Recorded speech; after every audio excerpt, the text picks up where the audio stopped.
Sugatan ng isang tricycle driver matapos mahagip ng dump truck habang binabaybay ang kurbadang daan sa bahagi ng isang subdivision sa Barangay Puro, Legazpi City nitong Miyerkules, July 16. Ayon kay Police Executive Master Sergeant Carlos Panya, ang tagapagsalita ng Legazpi City Police Station, galing Sorsogon patungong Puro ang 25 anyos na tricycle driver habang galing Puro patungo naman ng Sorsogon ang truck driver, subalit pagdating sa lugar ng insidente ay nasakop ng tricycle ang linya ng truck, rason ng pagkakasagi sa kanya ng truck na nauwi sa kanyang pagkakatilapon at mga natamong sugat sa ulo at kanang paa.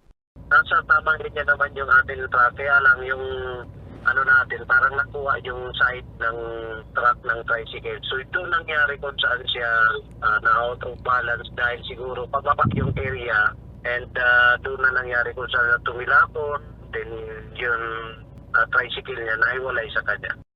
Kanina ay nagkausap na umano ang dalawang panig at nagkaroon na ng amicable settlement o kasunduan. Sa ngayon, kung ako nagkamali, nasa pa rin siya sa BRHMC. Pero ngayon, araw na to may pag-uusap in between sa kanila ng kanyang asawa tungkol sa pangyayari. Pero ang initial na pag-uusap ay magkakaroon ng amicable settlement sa pagitan ng magkabilang panig.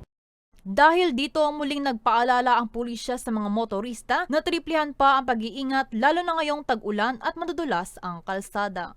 Para sa mga balitang Tatak Bicol, El Yanzon.